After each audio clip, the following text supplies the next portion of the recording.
On YouTubers, this is Mr. Zen over here with another Boku no Hero Academy episode, episode 8. Holy snap, I was kind of waiting this week for another episode, but this episode was more along the line as another informational, kind of almost like a filler episode too at the same time, because nothing much really happened, but it was more of another introductory characterization for the whole classmates right there in itself. Because throughout the whole entire episode, you're kind of looking at Bakugo's little own story arc with Midoriya, and then you're here, and then they actually introduce the other characters that are also in Class A. But the thing is, I like about this episode is that I like the fact that they actually did something at the end of the video, though. That was pretty intense. Now, not gonna talk about that right now yet. First, I'm gonna talk about Bakugo, though. Now, with Bakugo, in the beginning episode, of course, we last leave off with him facing off against Midoriya, and Midoriya uses his One for All's power that launches the entire, like, I swear, like, he causes the whole place to crash upon both of them. And what I like about that is the fact that Midoriya did think really quickly on that, but like they showcased in the episode that that attack was pretty rash in itself, and that it could have caused more sustainable damage to the heroes and villains at the same time. Same with Bakugo. He actually could have hurt all the other people as well. And you're here wondering, like, holy snap, at the same time, you kind of forgot about that. Even though it's a mock training exam, of course, gotta remember the fact that it's not, the object is to get hurt at the same time. You're trying to win, but without hurting each other. In the safest possible route, because a hero is also trying to save people with the least amount of damage throughout the whole entire surroundings. But because these guys were just kind of using it as an excuse to just basically go out and on a brawl right there, they kind of use that in itself. And that's what I like about Bakugo in itself, is that he actually, when he was facing off against Midoriya, he actually now noticed that he himself was actually noticing his own weaknesses too in this episode, because this episode focused on Bakugo as well. And in this episode, you kind of see that Bakugo now, he is entirely just jaw dropped and awestruck that Midoriya can actually beat him. He took that into consideration. Even at the end of the episode, you kind of see that Bakugo just says that he's actually looking at him as an equal now. Because of that, he's actually now gonna go train, and he's gonna try to make himself feel or actually improve himself better towards Midoriya. And at the same time, you see Midoriya also saying the fact that that of course that even he himself is gonna try to get better than Bakugo. So these two are literally like the fated rivals of the series, and they're both helping. They're actually both helping each other out to improve themselves. That's what I like about these two. They're helping each other out in their own ways, of course. Of course, Bakugo's is more of a prideful thing, and Midoriya's is more like, I would say it's more like a self determination, saying that he's using Bakugo as like a stepping stool. I'm sorry, a stepping stool, so you can say that he's the one friend that I should be in equal terms with. But unlike Bakugo is saying that his is more like, oh snap, I'm weak. I can't believe that I should be number one instead of him. Like he's downplaying himself as is in his own way of saying that I'm too weak right now. I need to get better. I need to get stronger. And he even told him all, which I found funny, that he told Alma himself that I can't believe that as a hero he's actually gonna try to beat him as well, right in front of his face. It's kind of talking smack to him, and even Alma was just like, wow, he's the most prideful guy out of the whole entire class.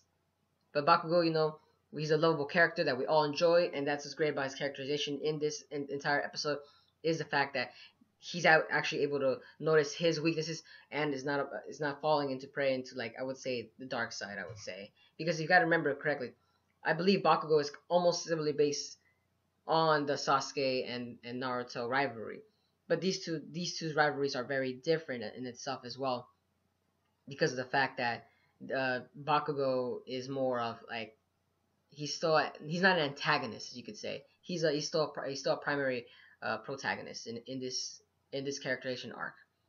Now, in the later half of the episode, of course, we actually see the fact that they actually introduce all the other Class A characters and their powers, and they showcase some very important characters like Shoto with his half ice, half fire, which is, I mean, half cold, half hot, whatever the F they freaking mentioned it, which we all know is basically fire and ice just blended together in one body. And I thought that was pretty cool in itself. That's one of the, I feel like his quirk is one of the quirks that has the most amazing combat abilities and defensive abilities at the same time. This character in itself is gonna be, I would say, he's gonna be another stepping stone towards Midoriya, because if I remember correctly, he's one of the another major important character that in the later parts of the chapters and episodes of the storyline in itself, right there, if I remember correctly. But this guy, he even stopped the fight in like a matter of like maybe less than 10 minutes. I know they have 15 minutes, but like just to showcasing the fact that how powerful he was against another one of his classmates. He actually just froze the whole entire place, and he said, "Oh, the difference in strength between us is too overwhelming that there's nothing you can do." And he used that. It was like he showed that it was like a psychological battle in itself, right there in itself too. That he kind of showed them without even he didn't even hurt them. He just kind of just froze their legs in place and showed them, saying that they just be careful what your next step is gonna be. And he touched the thing and they won. And I'm like, wow.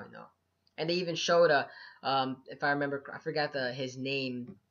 It was his quirk that it's like tentacle arms, and he was if I remember correctly, like he had like eyes and mouths at the back of his. Oh, it was Mezzo Shoji, whatever. Yeah, if I'm pronouncing it right, Mezzo Shoji. Now this guy looks like a tank. This guy's a tank in itself, man. When I saw this guy, holy snap, man! This guy looks like a beatable. I thought his quirk at the end at the same time was gonna be like kind of like from Ben 10, like kind of like forearms and strength, but no, his quirk is basically just that his arms can like self duplicate body parts, you could say, that which I think that's pretty cool in itself, because if someone chops one of his arms, he can just grow another one back, and that itself is pretty cool. And they showed a lot of other characters, Oh, and I remember in itself that when they were showcasing these characters, they're kind of giving you hints. They didn't really say that many names, but we already know like who they all are if we all like Google them and all everything, of course, But like I said though, and they actually showed one of my favorite characters of the whole entire series now, Fumikage Tokoyami. That fool is intense. I love the way they introduced him with his quirk. It's a shadow ability quirk. The way that it was something like off of Batman. So I feel like this guy's literally he's literally like the embodiment of Batman right there. Like the way he came in, the cape showcasing him, like just a little bit of like I would say sunlight. I don't think it was moonlight. I think it was sunlight right there. And it was still daytime. And then you just literally see his cloak envelop, like it just like opens just a little bit, and you see like his shadow hands come out with Atsuya, if I remember correctly, Tsuya, if I'm mispronouncing your name, and she's right there with, like helping out. If I remember correctly, these two are also Tsuya is also another person that's with her quirk is like I remember her frog quirk that like gives her frog traits and everything, like swim and everything, and that these two wonderfully work together. And I think they probably might have won that little battle against I think his name was Hanta Seto versus Kirishima.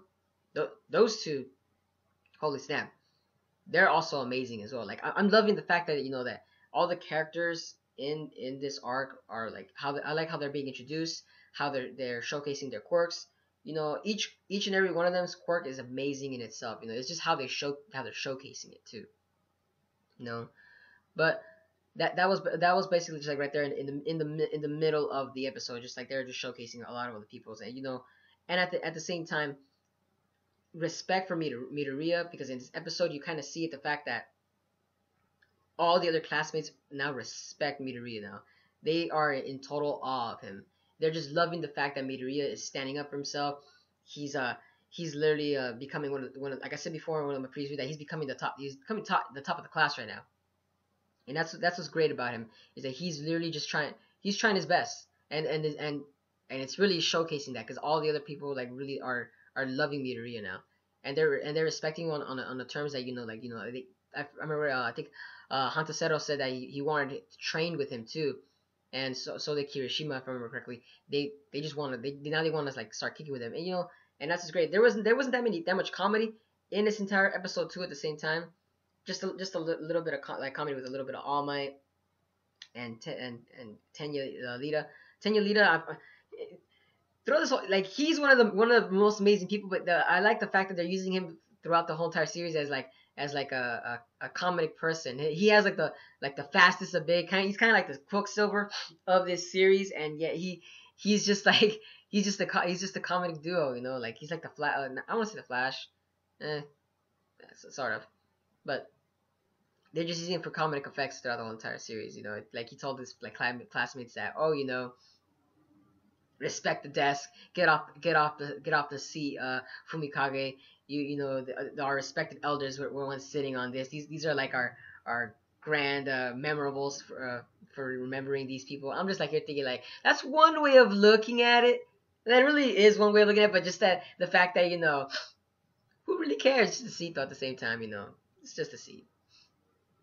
You know, and I like the fact that, you know, all these characters at the same time, when they're being introduced, they're all still showcased as teenagers too at the same time. Dude, let's not forget that.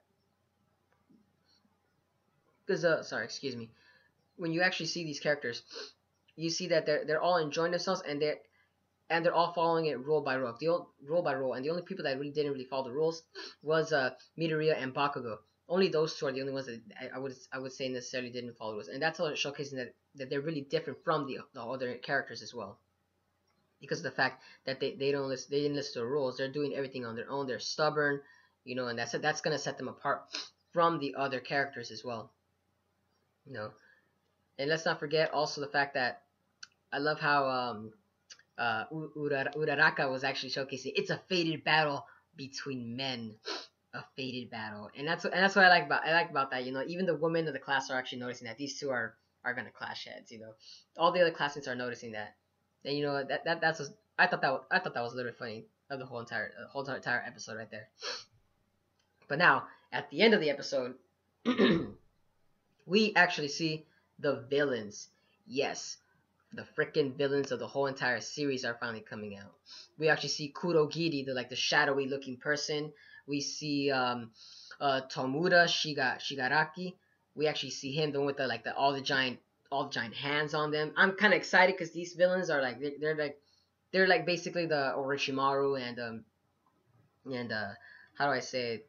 Like Madara of the whole entire series. I won't say Madara, but just like give me like they're like the first major villains of the whole entire series, and on so and forth, you know. And these characters are also they're in itself they're pretty strong. I forgot what kind of abilities they have, but I know for sure that they're like pro villains, you could say. They're like the pro villains that even All Might has some trouble later on facing off them against them. And you know, and I love the fact that how they kind of showcase him in the bar. It's weird like how in every like anime or showcase they always introduce villains in a bar. It's like some nice guys go to the bars too, you know. It's like Jesus, man, why does everybody have to be at a bar and be like, okay, I'm a villain just because I'm at a bar, you know? Like I never understood that at the fact, you know. That's just one thing but I still found that funny. But just like the fact, oh, and they also show Nomu or Nemu. I don't know how they're gonna pronounce it. Now that it was like this like kind of creature with like some like the brain showing. He was kind of shown right there at the side. He didn't say anything because I don't know if I remember correctly if he speaks or not, but he's another part of the major villain alliance that's gonna come up, and that's what I like the fact this episode is just it basically teased us at the end of the next arc that's gonna come in. But that was it for the entire episode. I love the fact that how they showcased the episode. It was like I said, it was almost a filler episode, but at the same time, you know, it's still a good episode. You know, they're just slowly introducing the characters. They're building up the plot around all these characters and stuff. You know. But let me know what you guys think about this episode. I thought this episode was still great. You know, it's another episode that's still worth enjoying watching. But what was your favorite? Little mini hero that you could say that was in there? You know, like I said, mine was Fumikawa Tokoyami. Best one. I love him. Sorry guys, that shadow ability quirk just amazes me. And also, what do you guys think of the villains that they're going to be facing now? What do you guys think? What are your thoughts and speculations on these villains that they're going to be coming on forth? But this is Mr. Zen signing out.